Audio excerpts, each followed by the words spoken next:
प्रिय सत्संगी जनों, आप सभी का हमारे YouTube चैनल राम समाधि आश्रम संत थानेदार में हार्दिक स्वागत। प्रिय सत्संगी जनों, आप सबने श्री रघुवर चरितामृत पुस्तक से परम संत समर्थ सद्गुरु महात्मा रघुबर दयाल जी उर्फ श्री पूज्य चच्चा जी महाराज के जीवन चरित्र के 10 भागों का श्रवण किया। आइए आगे का 11वें भाग का आनंद लेते हैं। शीर्षक है भक्तों की पुकार पर। लेखक के एक मित्र शास्त्री जी हैं। उनका एक ऑपरेशन फतेहपुर में हुआ। जब उनको ऑपरेशन की मेज पर ले जाने वाले थे तो उनको लेखक की याद आई। सोचा यदि उनको बुला लेते तो बहुत सहायता मिलती। इसके बाद वे बेसुध हो गए। तब उन्होंने देखा कि श्री चच्चा जी उनकी मेज के पास खड़े हैं और उनसे वार्ता कर रहे हैं।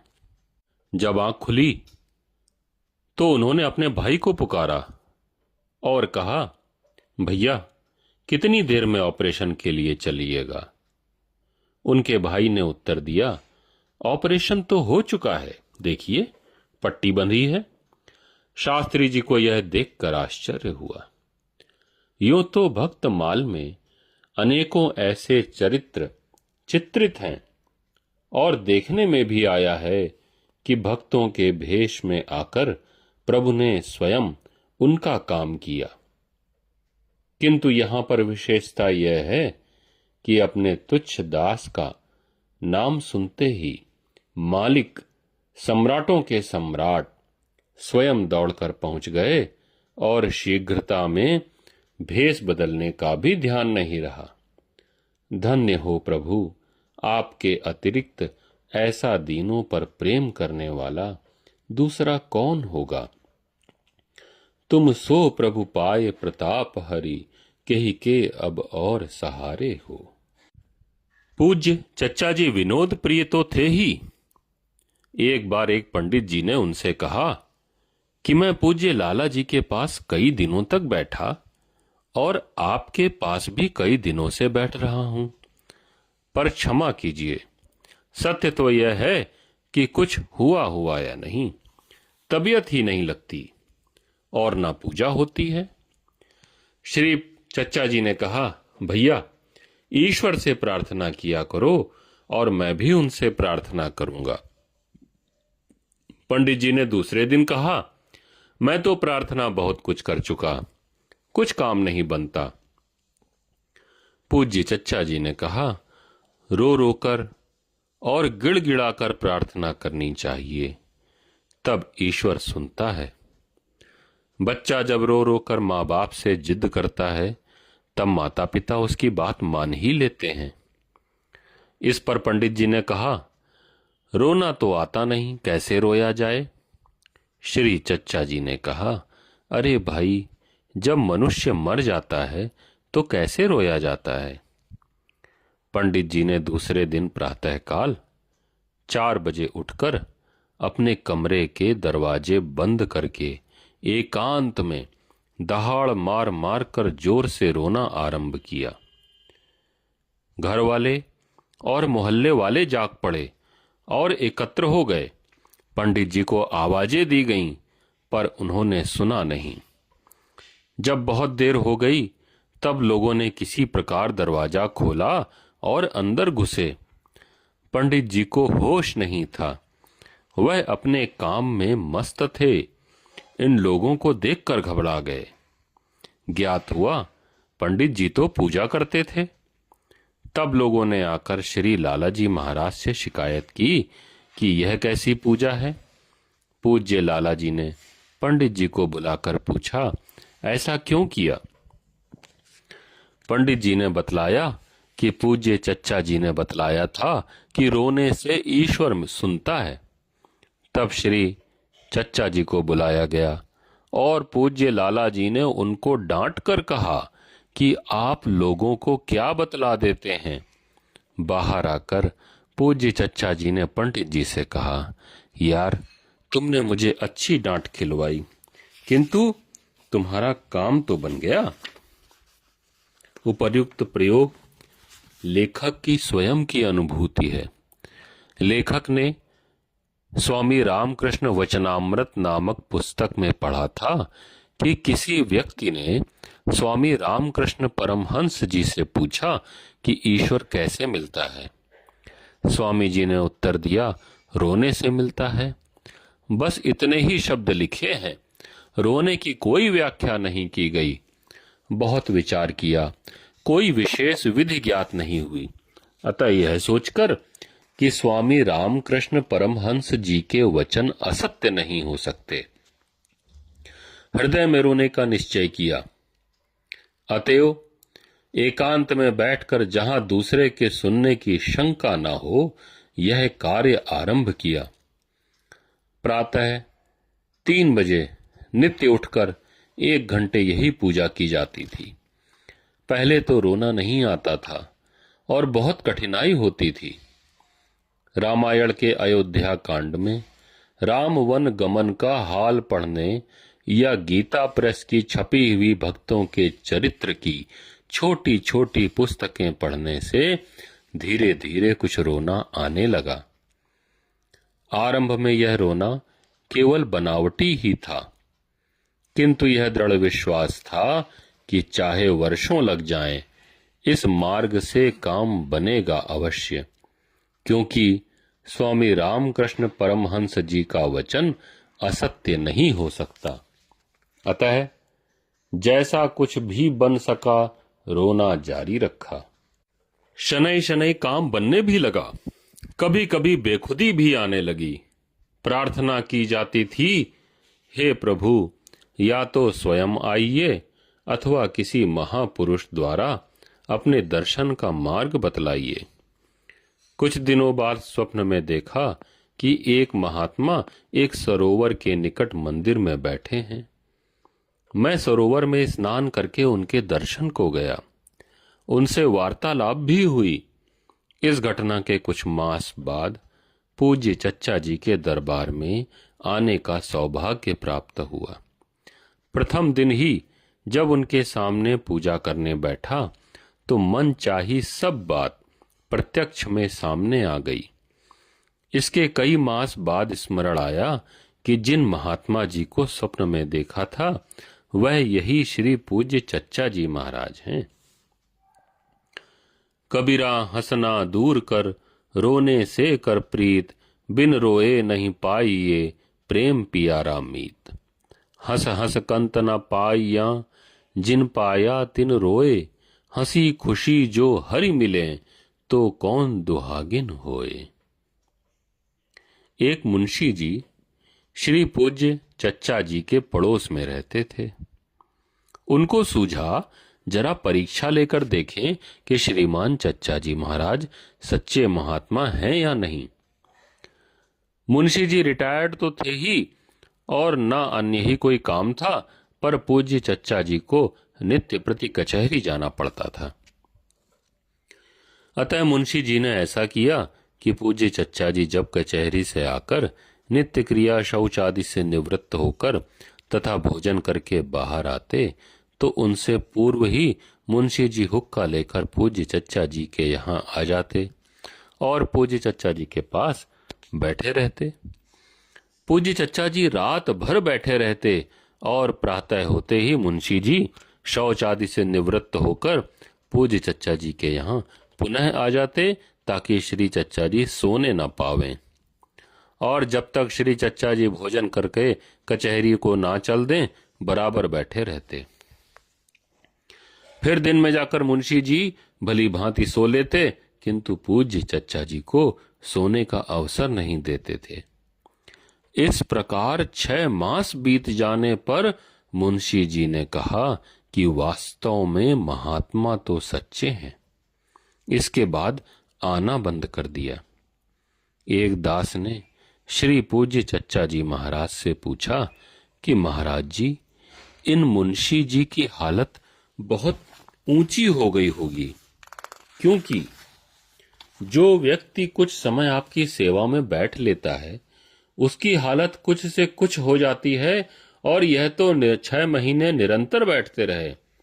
पूज्य चच्चा जी ने कहा कि वह वेदांती थे और अहम ब्रह्मास्मि की टट्टी की ओट लगाए बैठे रहते थे। वह तो परीक्षा लेने की नीयत से आए थे, अतः वह काम उनका पूरा हो गया और चल दिए। जो जिस भाव को लेकर आता है उसको वही बात मिलती है। कोई धन की भावना से आता है, कोई पुत्र की कामना से आता है। तरह तरह की भावनाएं लेकर लोग आते हैं। ईश्वर कृपा से उनका मनोरथ शीघ्र ही या विलंब से अवश्य पूरा होता है। ऐसे बहुत थोड़े हैं जो प्रभु के नाम पर आते हैं। एक अमीन साहब पूज्य चच्चा जी के पास आया करते थे। एक दिन उन्होंने चच्चा जी से पूछा कि आज कई दिन हुए एक व्यक्ति मेरे पास आया और 5 रुपए दे गया। उसने कहा था कि मैं अमुक नगर के एक व्यक्ति विशेष के नाम कुड़की लाऊंगा। आप कृपा करके उसी दिन कुड़की करवा दीजिएगा ताकि वह सामान न हटा सके। मैंने सोचा कि यदि विपक्षी को सूचित कर दिया जाए तो उससे अधिक रुपए मिलेंगे। ऐसा ही किया गया और विपक्षी मुझे 25 रुपए दे गया।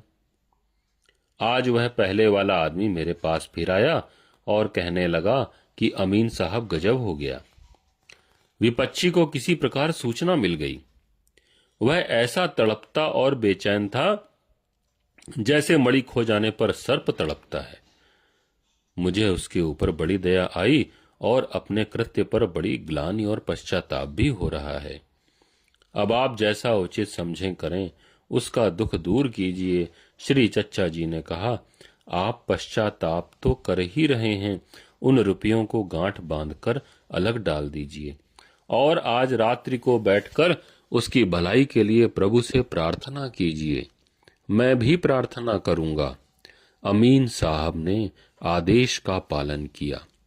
दूसरे दिन आकर पूज्य चच्चा जी से बताया कि वह व्यक्ति आज सुबह मेरे पास आया था। बहुत प्रसन्न था। कह रहा था कि अमीन साहब, हमारा मामला आपस में तय हो गया। अब हमको कुड़की कराने की आवश्यकता ही नहीं है। पूज्य चच्चा जी से प्रत्येक व्यक्ति बड़ी आत्मीयता एवं स्वतंत्रता पूर्वक बात कर सकता था। एक दिन एक सत्संगी भाई ने श्री चच्चा जी को बताया कि आज मुझे झूठी हलफ उठानी होगी। मैं एक धार्मिक संस्था का ट्रस्टी हूं और एक व्यक्ति अपनी जायदाद इस संस्था को इस शर्त पर दान दे गया है कि मेरी मृत्यु के बाद मेरा अंतिम संस्कार इस संस्था द्वारा वैदिक रीति से किया जाए। उसकी मृत्यु हो चुकी है। उसके परिवार वालों ने जायदाद के लिए नालिश की है। उसमें मेरी गवाही होगी और मुझे स्मरण नहीं कि मैं उसके अंतिम संस्कार में था या नहीं। यद्यपि संस्कार वैदिक रीति से ही हुआ होगा जैसा वह चाहता था। यदि मैं गवाही देने नहीं जाता तो संस्था के हाथ से वह जायदाद निकल जाएगी और लोग मुझे दोषी ठहराएंगे। पूज्य चच्चा जी ने कोई उत्तर नहीं दिया। इन सज्जन ने सोचा कि मैंने कहकर अपना कर्तव्य पूरा कर दिया। श्री पूज्य चच्चा जी ने मना तो किया नहीं, अतः मैं गवाही देने जाऊंगा। आगे वे जाने। दूसरे दिन उन सज्जन ने बताया कि वे गवाही देने गए। केवल 2 बातें पूछी गईं कि आप अमुक व्यक्ति को जानते हैं, उनका अंतिम संस्कार किसके द्वारा और किस विधि से हुआ था। इसका उत्तर ठीक ठीक दे दिया गया। विपक्षी के वकील से पूछा गया, उसने कोई जिरह नहीं की। जिस समय अपने बयान पर हस्ताक्षर कर रहे, स्मरण आया कि यह तो पूछा ही नहीं गया कि अंतिम संस्कार के समय तुम उपस्थित थे अथवा नहीं। अतः हलफ बिल्कुल ठीक थी। कचहरी से बाहर आकर पूज्य चच्चा जी को धन्यवाद दिया कि उन्होंने खूब बचाया। एक सत्संगी भाई की बहन का देहांत हो गया था। उनके बहनोई ने चाहा कि अब उनकी छोटी बहन से उनका दूसरा विवाह हो जाए। इसी उद्देश्य से वे सत्संग में शामिल होने लगे तथा पूज्य चच्चा जी की सेवा भी खूब करने लगे, किंतु सेवा इस स्वार्थ से करते थे कि पूज्य चच्चा जी विवाह के संबंध में अपनी स्वीकृति दे दें। जब पूज्य चच्चा जी से अनुमति मांगी गई तो पूज्य चच्चा जी ने कहा कि लड़की की आयु बहुत कम है, अतः यह विवाह संबंध कराना उचित नहीं। हालांकि लड़की की मां राजी हो गई थी। इस पर बहनोई साहब बहुत रुष्ट हो गए और जब शाहजहांपुर में इस लड़की की शादी में श्री चच्चा जी पधारे तो न्यूतनी के समय इन्हीं बहनोई साहब ने भरी सभा में छुरी फेंक कर मारी। देखिए, दैव योग से छुरी उनके हाथ में रह गई और उसकी म्यान चच्चा जी पर पड़ी। तब लोगों ने उन्हें पकड़ लिया और मारने लगे। श्री चच्चा जी ने बड़ी मुश्किल से उन्हें छुड़ाकर उनकी जान बचाई। उमा संत कई यही बड़ाई, मंद करत जो करे भलाई। अवध के तालुकेदारों की एक सभा में एक ठाकुर साहब जी उपदेशक और सेक्रेटरी के स्थान पर नियुक्त हो गए। यह ठाकुर साहब श्री चच्चा जी के अनन्य प्रेमी और सत्संगियों में से हैं। कुछ समय बाद इनकी नौकरी महासभा से छूट गई। इस दशा में लखनऊ में ही रहे, गांव नहीं गए। बेकारी, अपमान और लज्जा के कारण जाने का साहस नहीं हुआ। ठाकुर साहब की धर्मपत्नी गांव में बीमार थी। ये पत्नी को देखने भी नहीं गए। पत्नी की दशा जब अधिक शोचनीय हुई तो उसने पूज्य चच्चा जी महाराज से प्रार्थना की कि यद्यपि मैंने आपको नहीं देखा है, फिर भी आप मेरे पूज्य पतिदेव के गुरु हैं। आप बड़े दयालु हैं तथा सदैव हम लोगों पर कृपा करते हैं। आपसे अंतिम प्रार्थना है कि प्राण निकलने से पूर्व मुझे अपने आराध्य देव पति के दर्शन हो जाएं। श्री पूज्य चच्चा जी ने प्रार्थना स्वीकार कर ली और दूसरे दिन से वह अच्छी होने लगी। इन्हीं ठाकुर साहब के एक पुत्री विवाह योग्य थी। इधर नौकरी तो छूट ही गई थी, बहुत चिंतित थे। पूज्य चच्चा जी की कृपा से इनके पास एक दिन एक सज्जन लखनऊ में ही आए। यह सज्जन पहले ठाकुर साहब से परिचित नहीं थे। ठाकुर साहब ने इन महोदय से पूछा, आप अपनी पुत्री का विवाह करना चाहते हैं? ठाकुर साहब ने उत्तर दिया, विवाह तो करना चाहते हैं, किंतु आप अपना परिचय दीजिए। उन्होंने अपना परिचय देते हुए कहा कि मैं फैजाबाद में एक कॉलेज में अध्यापक हूं जिसमें ताल्लुकेदारों के लड़के पढ़ते हैं। यदि आप चाहें तो मैं आपकी पुत्री का विवाह अमुक ताल्लुकेदार के लड़के से करा सकता हूं। इस पर ठाकुर साहब ने कहा, भाई मैं उन ताल्लुकेदार साहब को जानता हूं। 10-20 हजार दिए बिना उनके वहां विवाह नहीं हो सकता और मेरे पास तो कुछ भी नहीं है। फिर आजकल बेकार भी हूं, मैं उनकी बारात का समुचित स्वागत भी न कर सकूंगा। इस पर अध्यापक जी ने कहा, आप चिंता न कीजिए, बारात में कॉलेज के छात्र होंगे और जहां तक हो सकेगा मैं थोड़े ही आदमियों को लाऊंगा। आपको कुछ देना भी नहीं होगा, केवल 25-30 व्यक्तियों का एक ओर का किराया दे दीजिएगा। तब ठाकुर साहब ने उत्तर दिया कि पहले मैं अपने गुरु महाराज से इस संबंध में आज्ञा प्राप्त कर लूं, तब कुछ कह सकता हूं। अध्यापक जी ने उत्तर दिया, फिर मैं 8वें दिन आऊंगा। इस बीच आप अपने गुरुजी से आज्ञा प्राप्त कर लीजिएगा। इन्होंने पूज्य चच्चा जी को पूर्ण वृत्तांत लिखा। श्री पूज्य चच्चा जी महाराज ने स्वीकृति दे दी। 8वें दिन अध्यापक जी आए और संबंध पक्का कर गए। ठाकुर साहब ने अपने भाई आदि के पास सूचना भेज दी और विवाह से 3-4 दिन पूर्व गांव पहुंच गए। इन्होंने अपने आसामियों से कहलवा दिया कि जिसके पास जितना लगान का रुपया है उसमें से जितना वह दे सकें दे जाएं। मैं रसीद पूरे की दे दूंगा क्योंकि रुपये की आवश्यकता है। इस प्रकार आसामियों से कुछ रुपया प्राप्त हो गया। जिस दिन बारात आने को थी, मां से पूछा कि आपने क्या प्रबंध किया है। मां ने उत्तर दिया, भैया मेरे पास तो केवल 15 सेर गेहूं हैं। ठाकुर साहब ने कहा, बहुत अच्छा। उसी दिन ठाकुर साहब के पास एक व्यक्ति बिल्कुल सफेद कपड़े पहने हुए आया और कहा कि आपके गुरु महाराज ने मुझे भेजा है। जो काम हो बतलाइए। ठाकुर साहब ने उत्तर दिया कि आपको गुरु महाराज ने भेजा है, अतः आप उन्हीं से पूछ लीजिए। जो कुछ कहें करिए, मेरी तो समझ में नहीं आता कि क्या करना है। बारात में 25-30 लड़के थे जो स्टेशन से टहलते हुए घर चले आए। एक गाड़ी थी जिसमें सबका सामान रखा था। इतनी कम बारात को देखकर ठाकुर साहब की माताजी रोने लगीं और कहा, हमारे यहां कभी ऐसा नहीं हुआ कि इतने थोड़े बाराती हूं। ठाकुर साहब ने समझाया कि माताजी, आदमी जरूर कम आए हैं, किंतु यह सब बहुत धनी माने ताल्लुकेदारों और जागीरदारों के लड़के हैं। हमारे ऐसे कहां भाग्य थे जो यह लोग हमारे द्वार पर आते। पूज्य चच्चा जी द्वारा भेजे हुए सज्जन आए थे। वह सदर दरवाजे पर बैठे रहते थे और जब ठाकुर साहब निकलते तो एक और हो जाते। जब कोई झगड़ा आपत्ति प्रस्तुत होती तो बीच में पड़कर मामला तय करवा देते थे। इन सफेद पोश सज्जन की विशेषता यह थी कि यह ठाकुर साहब को ही दृष्टिगोचर होते थे।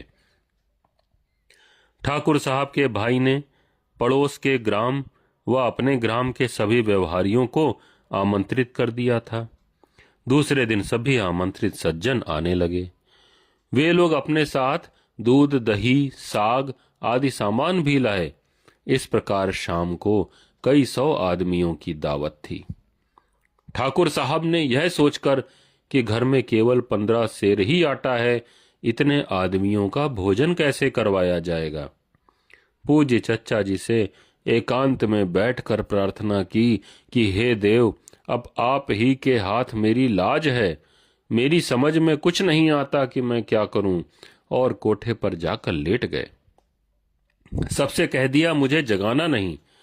जब बहुत रात हो गई तब ठाकुर साहब नीचे उतरे और माताजी से पूछा कि माताजी क्या हाल है। मां ने जवाब दिया कि बारात और व्यवहारी सब लोग खा चुके, और पूड़ियां दिखलाकर कहा, अभी इतनी पूड़ियां शेष हैं। ठाकुर साहब ने पूज्य चच्चा जी को धन्यवाद दिया और कहा कि ये पूड़ियां लड़की के साथ रख देंगे। अगले दिन प्रातःकाल विदा होते समय अध्यापक जी ने किराए का जो रुपया तय हुआ था मांगा। ठाकुर साहब के पास रुपया समाप्त हो चुका था। अध्यापक जी इस पर बहुत बिगड़े और कहा, आपसे इतना भी नहीं बन सका। ठाकुर साहब की बात बिगड़ते देखकर उनके गांव के एक ठाकुर ने, जिनसे पहले वैमनस्य था, ठाकुर साहब के भाई से कहा, यदि ठाकुर साहब कह दें तो मैं रुपया दे सकता हूं। यह सुनकर ठाकुर साहब ने कहा, हिम्मत वाले हो तो देते क्यों नहीं, कहने से काम नहीं चलता। उन ठाकुर साहब ने तुरंत रुपया दे दिया और अध्यापक जी प्रसन्नता पूर्वक विदा करवा कर चल दिए। पड़ोस के ग्राम में एक मोटर भी आई थी, उसमें लड़की विदा की गई। इस प्रकार पूज्य चच्चा जी ने अपने प्रेमी की लाज रख ली। प्रबल प्रेम के पाले पड़कर प्रभु को नियम बदलते देखा, उनका मान घटे घट जाए, जन का मान न टलते देखा। ओम शम। बंधुवर, अगर आपको ये वीडियो और प्रयास अच्छा लगा हो तो हमारे YouTube चैनल राम समाधि आश्रम संत थानेदार को सब्सक्राइब करते हुए लाइक करने की कृपा करें, अधिक से अधिक शेयर करें और एक विनम्र निवेदन है कि आध्यात्मिक लाभ हेतु वीडियो को पूरा सुना करें। कमेंट करके हमें ये अवश्य बताएं कि ये वीडियो आपको कैसा लगा। धन्यवाद।